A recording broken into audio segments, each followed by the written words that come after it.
Maayong adlaw katauhan sa Dios sa Archdiocese sa Uzami sa ngalan sa atong talahuron nga Arsobispo Archbishop Martin Sarmiento Humawad Didi ug sa kahugpungan sa mga kaparian sa tibuok lokal nga simbahan dinhi sa Uzamis gikan dinhi sa Immaculada Concepcion Mission Station sa Concepcion Misamis Occidental kini na usab si Father Chessy Langgam magahatod kaninyo sa pamalandong karong adlaw karon nga Martes sa ikanapulog usa nga semana sulod sa tuig sa ordinaryong panahon diha sa kalendaryo sa atong simbahan. Hunyo 18, 2024. Ang ebanghelyo nga atong pamalandungan karong adlaw, mga igsoon atong kutluon gikan sa ebanghelyo sumala ni San Mateo.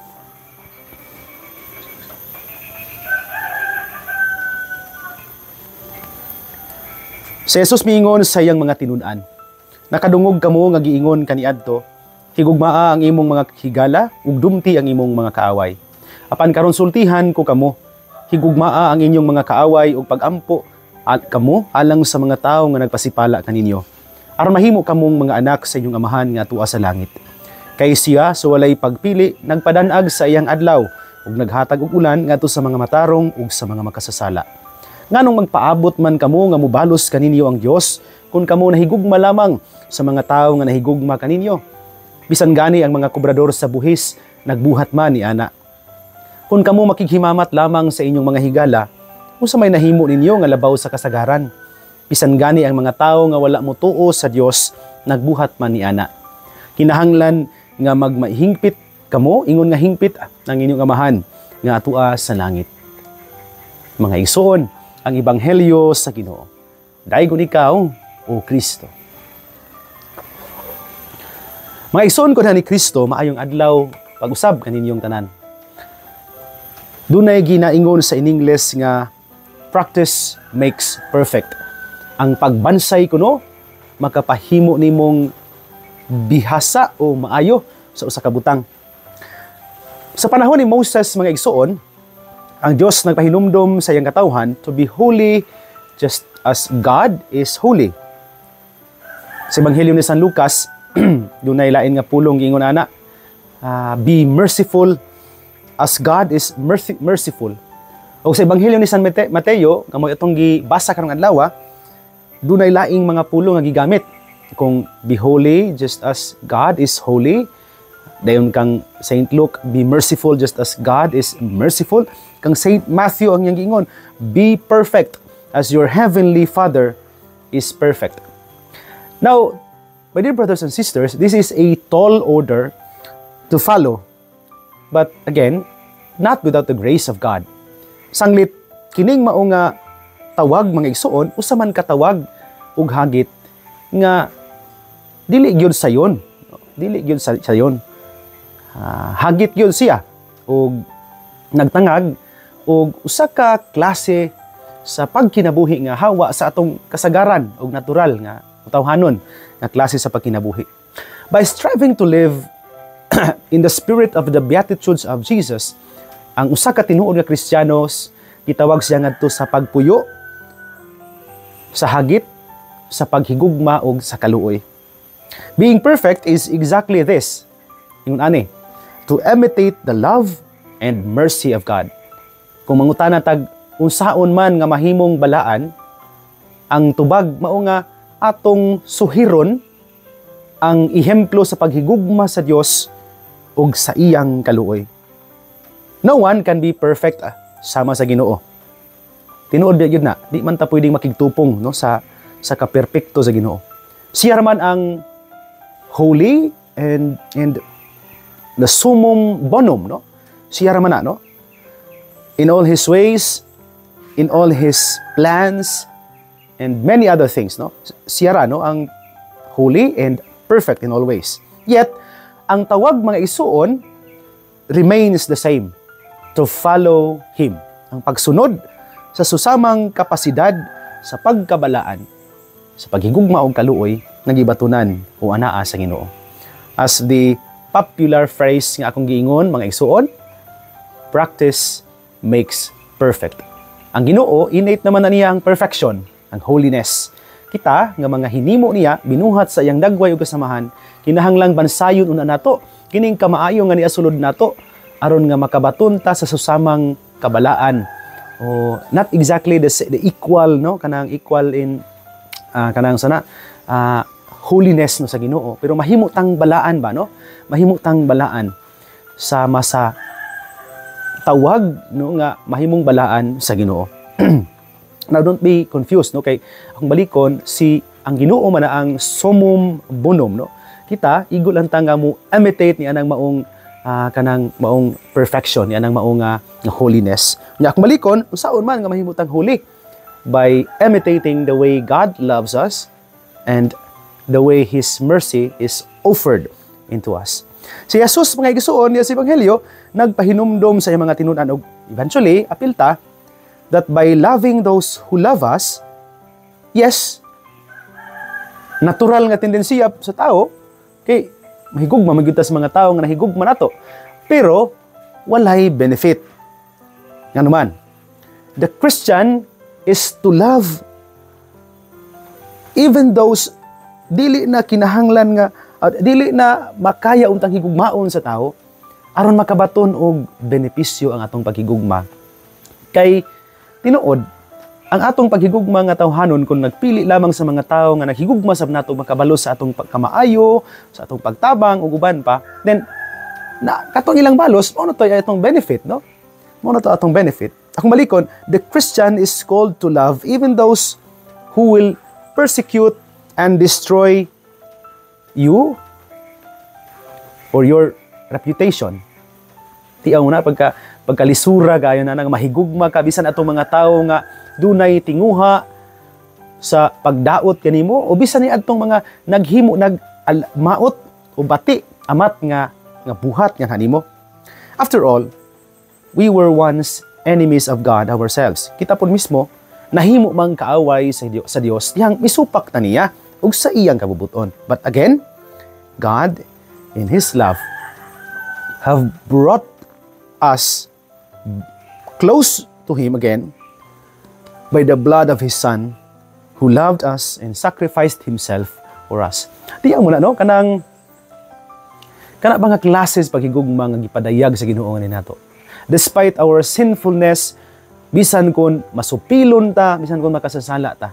But the love of God is there, no? And it's the same kind of love nga gusto ni Jesus nga atong makatunan. And Jesus gives us an example of loving one's enemies when at the cross, again, siya nangayo sa iyang sa pasaylo sa iyang amahan, alang ni adtong nag-crucify niya. Sige ingon niya, dito sa cross nagbitay siya while looking down at those who crucified him, nagampo siya. Amahan, pasaylua sila kay wala sila mahibalo sa ilang gibuhat. At kana bitawng klasiha sa pagkamahigugmaon ug maluluyon nga gibatunan ni Jesus, bisan kun gisakit siya, gipaanto siya, bisan kun gipatay siya. He shows us, mga igsoon, how to love by loving those outside our circle of friends. Katong mga dili na mga suod nato, dili apil sa atong mga higala, when He illustrates the parable of the Good Samaritan. Kadumdum mo dihang nagisgot sa mahitungod sa sambingay sa usa ka maayo nga Samaritanhon. Dihay usa ka Hudiyo nga gibanhigan siya, gitulis nya gi left for dead, no, nya natagbuan siya nining pare dayon Levita, pero wa gyud sa tabangi, pero naaning niabot ning usa ka Samaritanhon nga gitabangan siya, gikupkop siya nga alang sa mga Samaritanhon kaaway biag gyud nila ang mga Hudiyo. But here comes a Samaritan, nakita nato nga mitabang siya sa Hudiyo. Natiyaw mo na. And Jesus showed us in that parable how to love even those outside our circle of friends, na itong mga dili na gyud sakop sa atong pundok. And finally, He teaches us to love when during the kung kadumdum mo dihang hilom kaayo siya during his arrest and trial before Pilate and Herod. Kana bang wala silang gisulti. And it's even without words, it's enough manifestation igo nga pagpadayag sa iyang paghigugma ngan hinato. through His life and His ministry, ang iyang tibuok kinabuhi, ang iyang tibuok nga ministriya, wala bigla ang gibuhat si Jesus. He showed us the way of love. Ang tinuod nga dalan sa paghigugma. Mauni nga klase sa gugma mga igsuon, nga angay natong katunan o batunan. Mauni nga klase sa kaluoy ang angay natong puy-an aron makamutag kinabuhi nga balaan o hingpit sama sa atong Ginoo. So ang pangutana karon mga igsuon, kinsa ba ning atong gi-consider karon sa atong kinabuhi nga atong mga kaaway? Who do we consider as our enemies in our life today? No? Kinsa ba ni sila nga who have nothing to do with us? Those we don't bother to relate kay di gid nato sila kaila, dili nato silingan. Dili gani nato sakop sa atong pundok no sa atong mga friends. Kini sila mga igsuon. These are the people that today God is asking us to reach out to and love. Mao mga tawhana nga bisan og layo na sa atong kadugo, layo na sa atong dughan, layo na sa ato ang suod, ikinahanglan atong panggaon o hatagan sa atong pagmahal. Mao mga tawhana. There is no virtue in loving those who love you, matud pa ni Jesus. And so, Jesus is challenging us to look beyond our human capacity to love. Tinuod nga makapili magyud ta og the way we live our lives. No, kita may nagdaa sa tuwang kinabuhi. We can choose to live mediocre lives or to go and step beyond our comfort zones and reach out to the less fortunate karon sa panahon. Daghan magyugad ka. Daghan kay mga nagkinahanglan ani atong pagmahal so karong panahon na. Kato mga nagkinahanglan sa atong pagpangga o pagatiman sa atong atensyon aron nga sila makakita sa gugma sa Dios diha og pinaagi nato. Og para nako mga igsuon, I think this is much pleasing to God than our daily sacrifices personal kaayo. Ito'y kausa dito sa baryo. Nagmisa ko nga chat ko ni Mayora nga mo patabang ko niya nga kahulam og motor and luckily gipahulam ko niya og motor no iyang personal nga motor nga dili po siya motugot nga ako mo drive kay tungusa ko ang tuhod no nga dili pa kayo maayo no so gipadalhan ko niya driver si Kuya Itang samtang nag-drive na si Itang ana istorya mi ningon sa nako father di ra ba kay ko mosimba? Munang di kay kakita nako sa simbahan. Munang murag di ta suod gid ani pero nindot kay nakauban ko nimo karon. Tinuod di gid mi suod no. Casual lang no makita mi nalabyan ako sila sa ilang balay at bang sa balay ni Mayora. Kihat lang no. Casual nga paagi no sa pakig himamat. Pero ko sangginan nga kani imong gibuhat karon kois no ganang iubanan ko nimo hulat pud ka no nga mao man sa mao man ang misa ulanan sad ka pislango pud ka kapil. I think this is a manifestation no of extending our love no ngadto sa uban no bisan dili na kayo suod nato dili na nato kaila di gud ta amigo no di gud ta suod di gud ta barkada pero thank you kay imo kong gitabangan no pero again hagiton pud kanako nga basig puhon makasimba pud ka no nitang-tando pud siya. Again, balik ko na ako mga igsuon, we can choose, magkapili ta, no? Either to live as humans as we are, no? Magpili lang sa mga tao nga atong ganahan, aron atong higugmaon, kat makabalos nato. But here's the challenge, no? If we want to go out beyond our comfort zones and become holy, nga mo ihagit nato, then here's the secret to that. To love even those nga mga unlovable na sa katilingban. Bisan ni adtong mga naghunahon ang nagdautan og nagbuhat og di maayo nga hinato. Even sila gitawag karon nga atong higugmaon og panggaon. O bisan katong dili na apil sa pundok sa atong mga suod o mga minahan sa kinabuhi. Mukat unong tata nga makabaton og susamang pagmahal nga naa kanunay ang Dios gatagana alang kanato adlaw-adlaw sa atong kinabuhi. hinaot pa unta. Mga igsoon ko diha ni Kristo dinhi na lang kukutob apan sa dili pa nako tapuson kining pamalandong tuguti una ko sa pagtunol sa akong greetings sa tanan nga karong adlaw nagsunod kanato nining atong programa kaninyong tanan daghan ug daghan gayud kaayo nga salamat. Salamat kayo sa inyong makanunayon nga suporta ug sa inyong makanunayon nga padayag sa inyong pag-atiman ug pagpangga sa simbahan pinagi sa inyong makanunayon nga tabang no dinhi sa atong istasyon. Kaninyong tanan daghan kayong salamat. Ako di nga pasalamat, special kay nga pasalamat nako kay adtong Sabado so wala damha no nga hitabo samtang naglingkod-lingkod ko while kanang nangita ko kanang isa ni ikatambal sa ako ang lawas pahinlo sa ako ang kuko kay tipak ang ako ang kuko no agi sa kining trail sa bukid niabot dinhi sa parokya ato mga higala no mga suod natong higala sila si Doktora Alice Padiranga kauban sa mga kauban pod nganhi sila dinhi salamat kay ninyo Doc no sila si Doktora Alice Padiranga sila si Doktora Agnes Fernandez kauban nila si Ma'am Elvitan dayon si Weda ang kining personal assistant ni Ma'am Elvira Tan Ma'am Elvitan no nanganhi sila na bisita ug ang driver nila no si akong igagaw dinhi sa parente no si Iglu Langgam Barita no taga Lupizayna no sa Mansabay. Salamat kayo sa inyong pagbisita dinhi no. Salamat bisag hapon na to sila nagkaanhi mga 4 PM na sila. Pero nakaabot sila dinhi sa Concepcion no. Salamat kayo sa inyong paghapit o pagbisita nato dinhi sa parokya. Balikod salamat kayo kang Doktora Alice sa pagdala nila dinhi sa bukid sa Concepcion.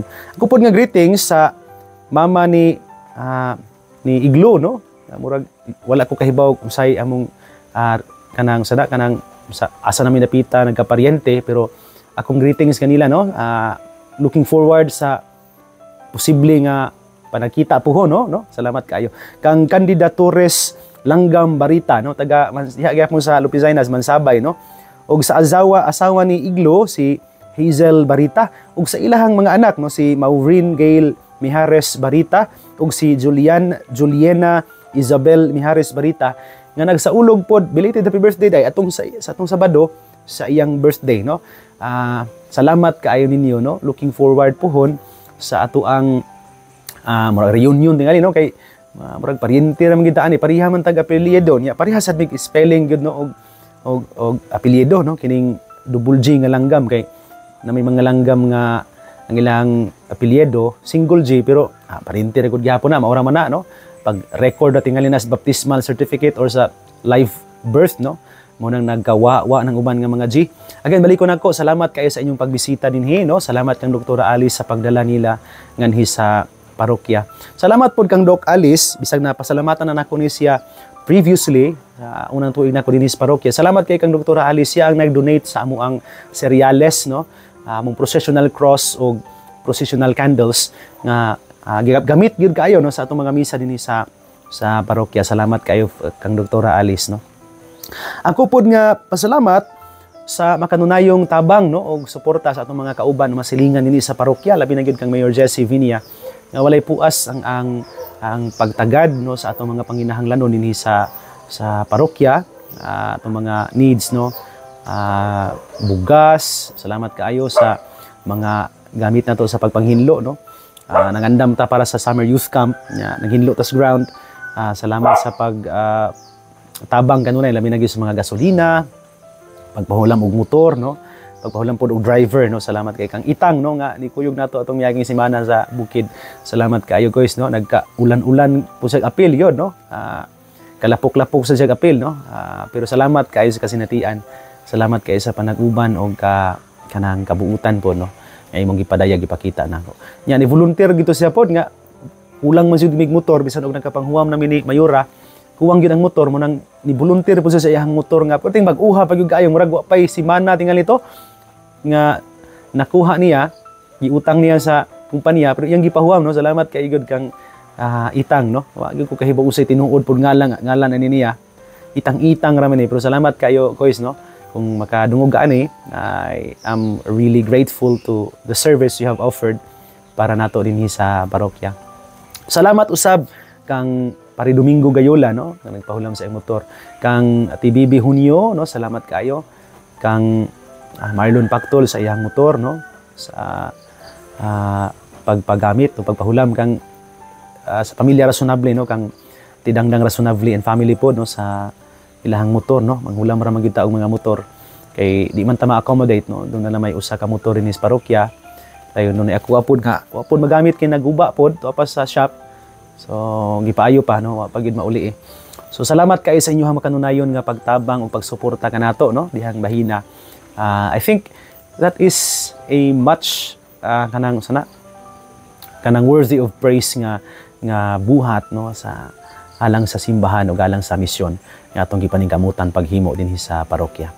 Salamat kayo sa tanan nga nagsunod ining programa, sa mga nagpadayag sa ilang mga makanunayong suporta, sa mga naminaw nato karong adlaw sa ilang tagsa-tagsa ka mga panimalay, kaniyong tanan maayong adlaw ug maayong buntag. Ang Dios nga nakakita sa inyohang pagsuporta, magabulig kaninyo sudugang pang mga grasya nga inyong gikinahanglan. Mga igsoon din nalang kukuto bayog kalimot, ang pulong sa Dios ang ayan gayud nga pamation, pamalandungan ug paningkamutan nga mapuy-an. Bulahan ang tawo nga naningkamot magpuyo sa pulong ni Jesus, isama siya sa usa ka kahoy nga gitanumdaplin sa sapa. Kansang mga dahon bisan kunting init dili gayud malaya ug timpo sa tingbunga, muhatag usab siya kanunay maayong bunga. Igsuon ug manausab uban sa panabang ug pangamas atong mahal nga inahan si Santa Maria, atong gitawag mga misamisnon ug ang Birhen sa Kuta, ang Dios sa kanunay magapanalangin unta kaninyo. Sa ngalan sa Amahan ug sa Anak ug sa Espiritu Santo. Amen. Magamping ug magampo kanunay igsuon.